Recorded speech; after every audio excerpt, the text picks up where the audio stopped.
Halo pemirsa, kembali lagi di Wanyu Sore. Hari ini, Wanyu Sore akan merangkum informasi mengenai Menteri Energi dan Sumber Daya Mineral Bahlil Lahadalia yang menanggapi keluhan pemotor yang mengalami masalah setelah mengisi BBM jenis Pertalite di Jawa Timur. Bahlil menyebut dirinya telah menurunkan tim untuk memverifikasi keluhan pemotor di Jawa Timur. Informasi lainnya pemirsa, Badan Penanggulangan Bencana Daerah DKI Jakarta melaporkan sebanyak 33 RT masih terendam banjir imbas hujan deras yang melandai Jakarta. Sebanyak 33 RT itu tersebar di beberapa kelurahan wilayah Jakarta Selatan. BPBD melaporkan ketinggian air mencapai 30 cm hingga 150 cm. Pemirsa, inilah Wanyu Sore selengkapnya.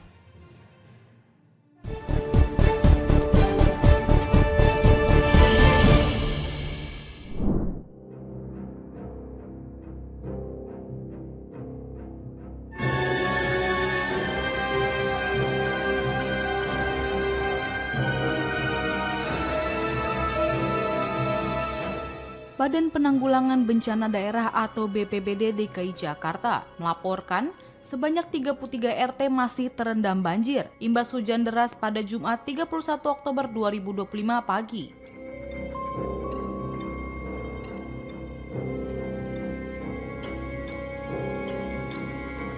Sebanyak 33 RT itu tersebar di beberapa kelurahan wilayah Jakarta Selatan.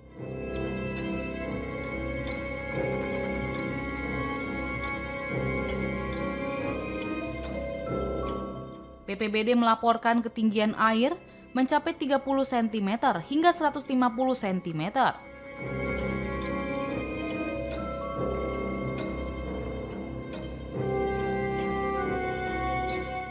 Menurut Kepala Pusat Badan Data dan Informasi BPBD DKI Jakarta, Muhammad Yohan, pada Kamis malam, data menunjukkan peningkatan signifikan dari sore hari.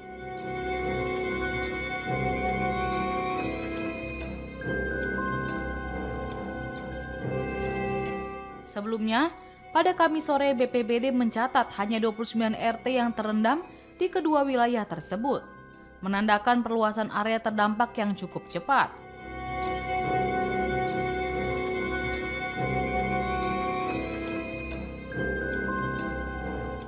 Perluasan area banjir di Jakarta terjadi secara signifikan dalam beberapa jam terakhir, terutama di wilayah Jakarta Selatan.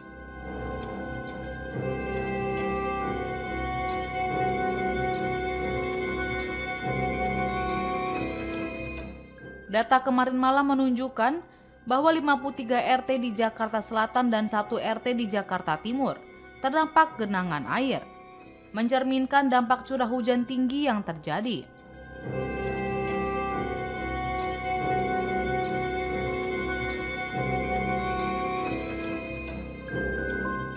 Penyebab utama meluasnya genangan banjir ini adalah curah hujan tinggi yang mengguyur wilayah DKI Jakarta dan sekitarnya.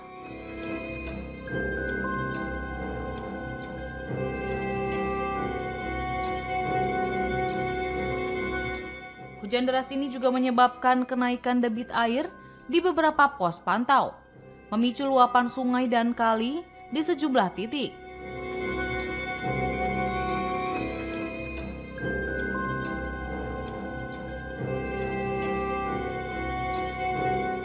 BPBD DKI Jakarta telah mengerahkan personel untuk memonitor kondisi banjir di setiap wilayah. Untuk itu mengimbau warga tetap waspada.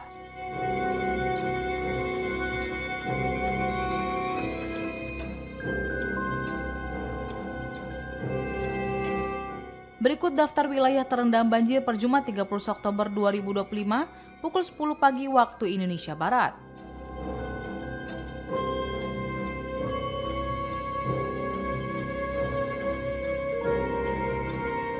Kelurahan Bangka terdapat 1 RT banjir dengan ketinggian mencapai 110 cm, serta penyebabnya karena curah hujan tinggi dan luapan Kali Mampang.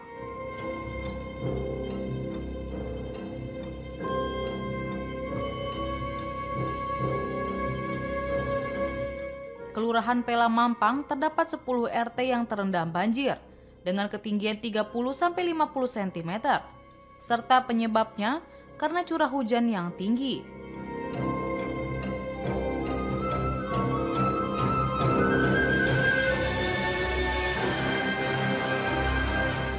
Kelurahan Jati Padang terdapat 5 RT yang terendam banjir dengan ketinggian 40 cm, serta penyebabnya juga karena curah hujan yang tinggi.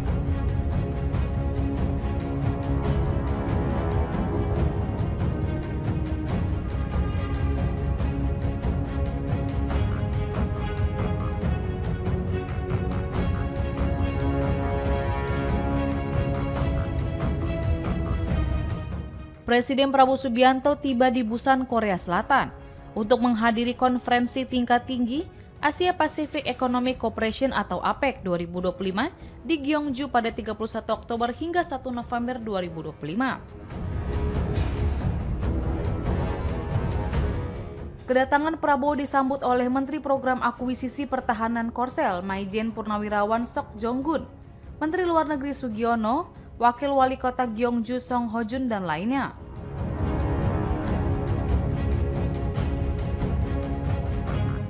KTT APEC tahun ini yang dipimpin oleh Korea Selatan mengangkat tema Building a Sustainable Tomorrow, Connect, Innovate, Prosper.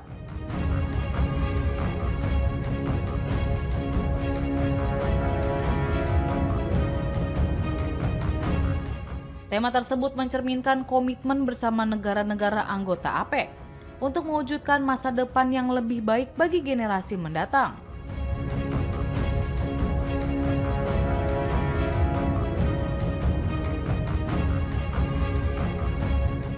Untuk mewujudkan visi bersama itu, KTT APEC 2025 menekankan 3 prioritas utama, yaitu keterhubungan, inovasi, dan kesejahteraan. Oleh karena itu, pembahasan dalam pertemuan tingkat tinggi nantinya difokuskan kepada keterhubungan perdagangan dan investasi, hubungan antar warga, transisi digital, dan ekonomi berkelanjutan. Kemudian, dalam pertemuan tingkat pemimpin negara-negara atau APEC Economic Leaders Meeting, Prabowo dijadwalkan untuk berbicara mengenai penguatan kerjasama ekonomi di kawasan.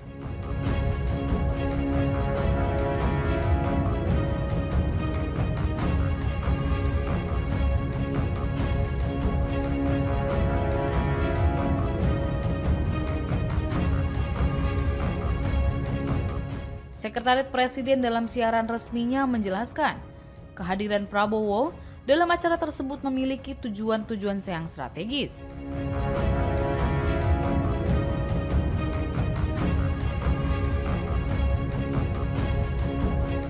Mengingat APEC mencakup sekitar 60% PDB dunia dan 36% populasi global. Prabowo bertolak dari Jakarta menuju Korea Selatan pada Kamis siang, yang didampingi oleh Sekretaris Kabinet Teddy Indrawijaya. Partisipasi aktif Indonesia di APEC menjadi kesempatan untuk berkontribusi dalam membangun masa depan kawasan yang berkelanjutan dan berimbang. Indonesia juga memiliki peran dalam menjembatani kepentingan antar anggota, serta memastikan hasil kerjasama APEC berdampak langsung bagi masyarakat, pelaku usaha, dan dunia kerja.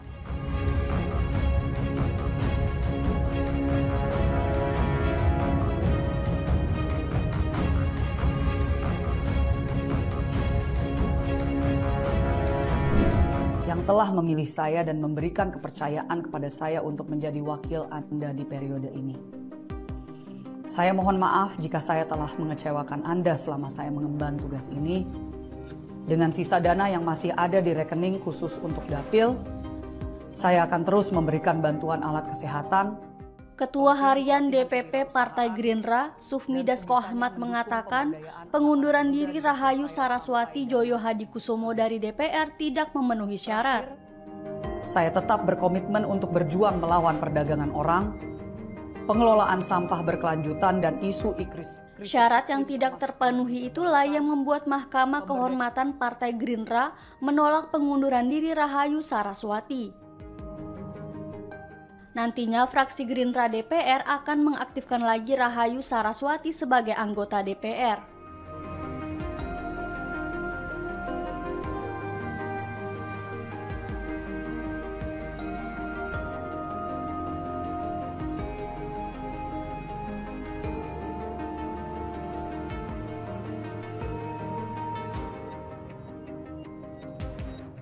Mahkamah Kehormatan Partai Gerindra dan Mahkamah Kehormatan Dewan atau MKD tidak menerima laporan pelanggaran etik dari Rahayu Saraswati.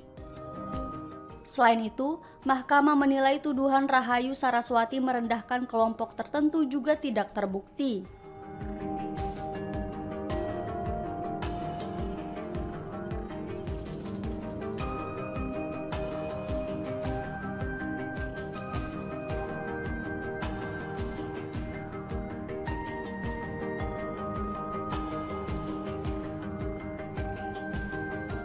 Dasko mengungkapkan, MKD tidak menerima pengajuan pengunduran diri secara tertulis dari partai. Keputusan Mahkamah Kehormatan Partai Gerindra kemudian diteruskan ke MKD untuk menjadi bahan pertimbangan terkait Rahayu Saraswati. Sebelumnya, Rahayu Saraswati mengundurkan diri sebagai anggota DPR melalui unggahan di akun Instagramnya pada Rabu 10 September 2025. Keponakan Presiden Prabowo itu mundur karena merasa bersalah atas ucapannya dalam sebuah podcast. Dalam podcast itu, Rahayu Saraswati membahas soal isu perempuan hingga ekonomi kreatif. Namun potongan video dari podcast itu viral dan menjadi diskursus di publik terkait kewirausahaan. Rahayu mengatakan dirinya tidak berniat untuk meremehkan usaha masyarakat di tengah kesulitan dan tantangan saat ini.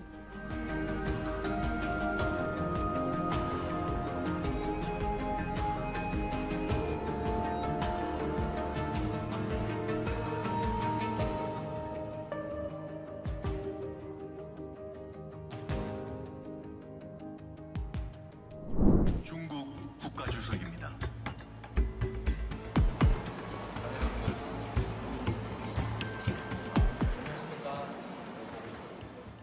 Presiden Korea Selatan Lee Jae-myung menyambut kedatangan para pemimpin dari kawasan Asia Pasifik yang tiba di Gyeongju pada Jumat pagi 31 Oktober untuk menghadiri pertemuan puncak KTT APEC.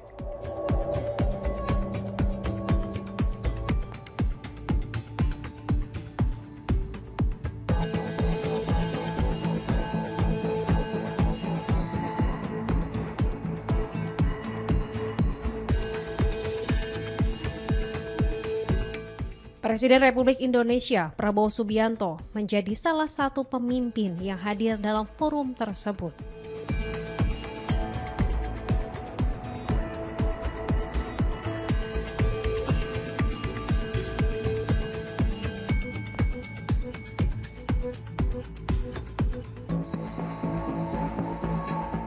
Kedatangannya disambut hangat oleh Presiden Korea Selatan Lee Jae-myung.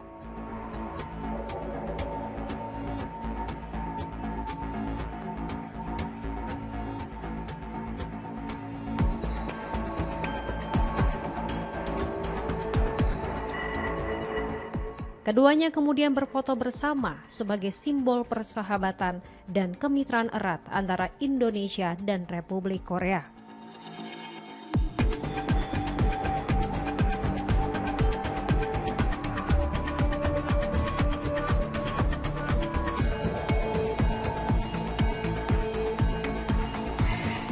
Selain itu, Presiden Tiongkok Xi Jinping dan Perdana Menteri Jepang Sanae Takahashi juga termasuk di antara para pemimpin yang berpartisipasi dalam pertemuan tahunan Forum Kerjasama Ekonomi Asia Pasifik atau APEC.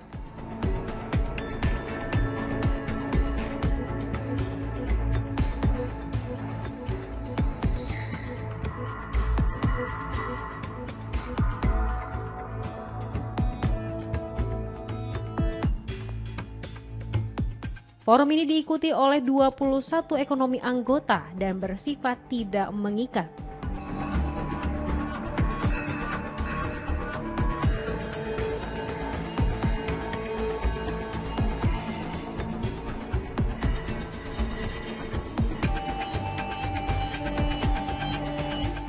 Wilayah APEC diketahui menyumbang sekitar 50% perdagangan global dan 61% produk domestik bruto atau PDB dunia.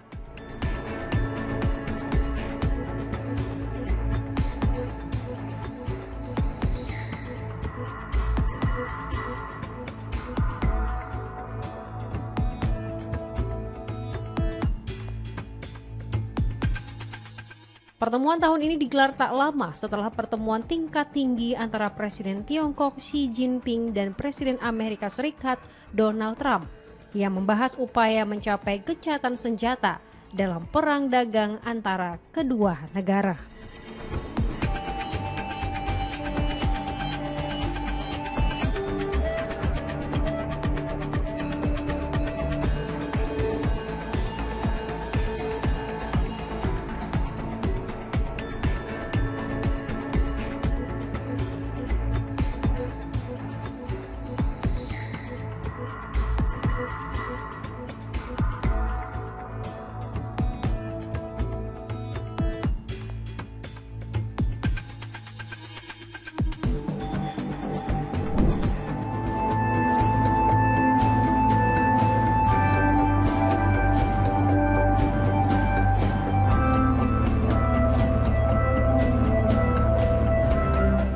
Menteri SDM Bahlil Lahadalia menanggapi keluhan pemotor yang mengalami masalah setelah mengisi BBM jenis Pertalite di Jawa Timur.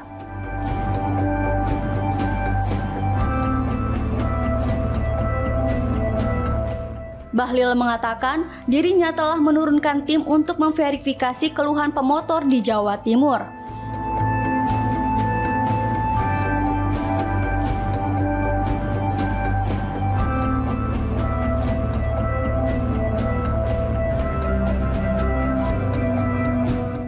Sementara itu, Balai Besar Pengujian Minyak dan Gas Bumi atau LEMIGAS yang ikut ambil bagian dalam tim tersebut tengah melakukan verifikasi data.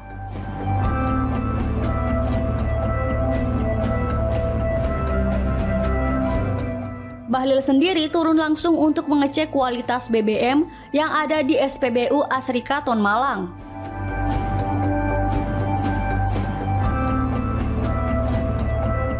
Selain Malang, Bahlil menyebut tim gabungan dari Kementerian ESDM dan LEMIGAS juga melakukan pengecekan di sejumlah SPBU lain di Jawa Timur, termasuk Gresik, Surabaya, dan Lamongan.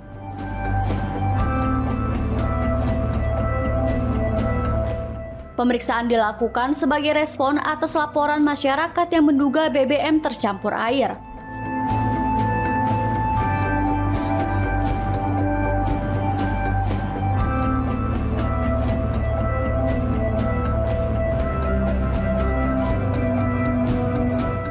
Sebelumnya, sejumlah pengendara di Tuban dan Bojonegoro mengeluhkan motornya tersendat setelah isi BBM jenis Pertalite.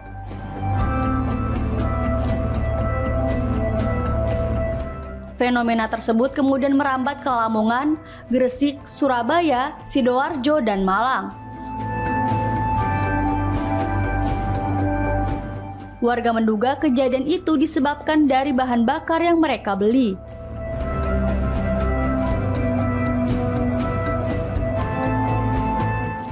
Terkait ini Pak, menanggapi isu terkait BBM yang Pertalite yang di kendaraan pada berbet itu Pak, isunya setelah menggunakan Pertalite Pak, kalau arahan dari Bapak? Saya udah lagi cek ya, lagi cek di LEMIGAS. Saya lagi cek di LEMIGAS kebenarannya dan saya minta laporannya. Saya sudah turunkan timnya. Nanti mungkin sore saya balik sudah bisa dapat laporan. Oke.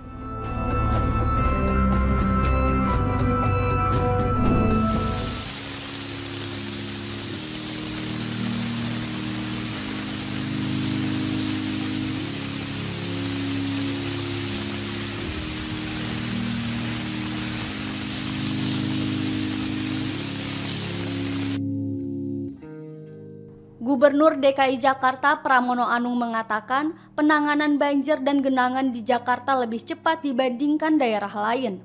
Pramono mengakui genangan air selalu ada, terlebih beberapa hari terakhir Jakarta selalu diguyur hujan.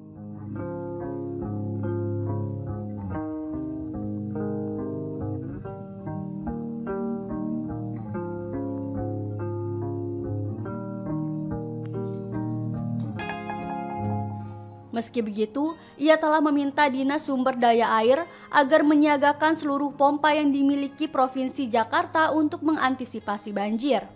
Dengan begitu, genangan air di Jakarta dapat ditangani dengan cepat. Diketahui, sempat terjadi genangan di beberapa titik di Jakarta usai diguyur hujan.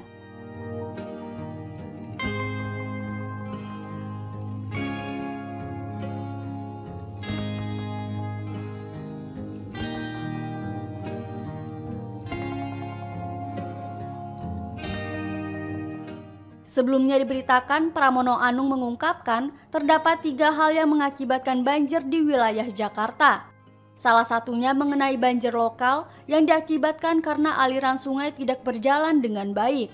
Untuk mengantisipasi banjir lokal, Pramono mengatakan saat ini pihaknya tengah melakukan pengerukan sampah di sungai sejak beberapa bulan lalu. Selain itu, pihaknya juga telah menyiagakan pompa stasioner di beberapa tempat rawan banjir untuk mempermudah penyedotan air.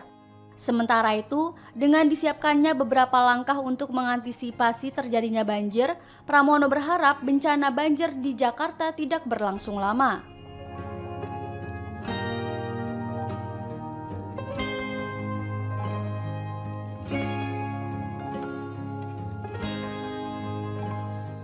Jadi semua genangan di Jakarta ini pasti ada. Nggak mungkin hujan terus nggak ada genangan sama sekali.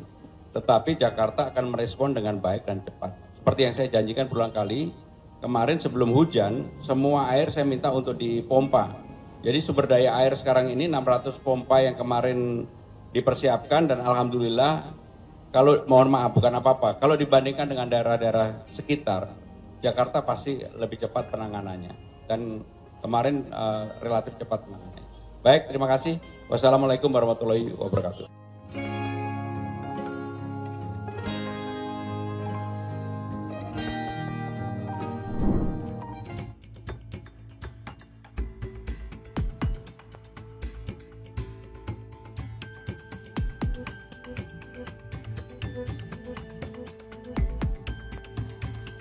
Penyidik di Treskrimum Polda Metro Jaya menetapkan Direktur PT Melani Citra Permata atau Mecima Pro, Francisca Dwi Melani sebagai tersangka.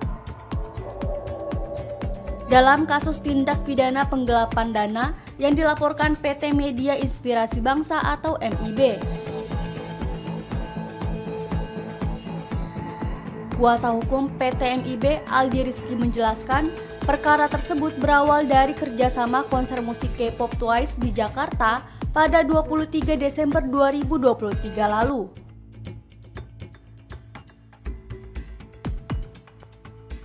Francisca Dwi Melani dilaporkan dengan dugaan melakukan penipuan serta penggelapan dana yang diberikan oleh PT MIB.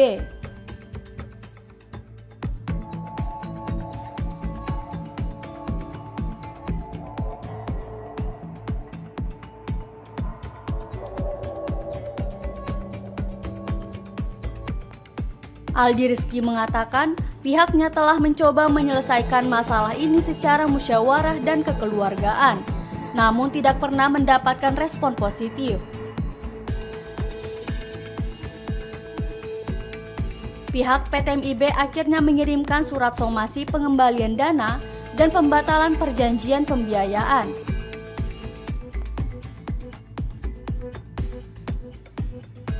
Namun PT MIB tidak mendapat respon baik dari terlapor. Akibat perbuatan ini, pihak pelapor mengalami kerugian finansial puluhan miliar rupiah.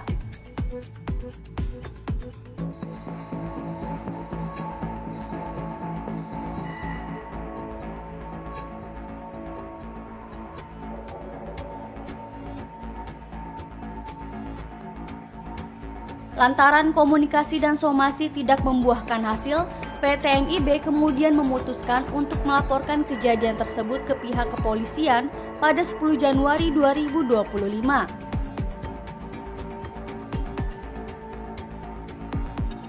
Francisca Dwi Melani diduga kuat melakukan tindak pidana penipuan atau perbuatan curang atau penggelapan sebagaimana dimaksud dalam pasal 378 KUHP dan atau pasal 372 KUHP.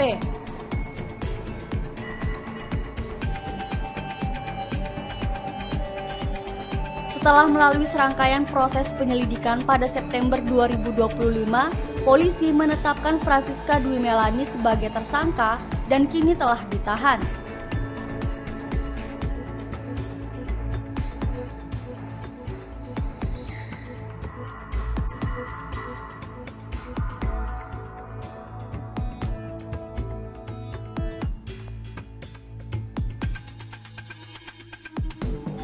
Aldi berharap proses hukum yang menyangkut kliennya bisa terus berjalan sesuai dengan koridor hukum yang berlaku secara profesional dan transparan, demi menegakkan keadilan dan memberikan kepastian hukum bagi PT MIB sebagai pihak yang dirugikan.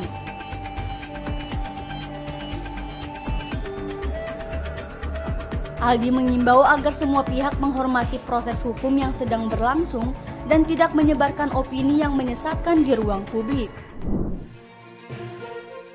Demikian informasi yang dapat kami sampaikan pemirsa, terima kasih telah bergabung bersama kami. Sampai jumpa di One News sore berikutnya setiap hari pukul 7 malam hanya di kanal YouTube TV One News.com.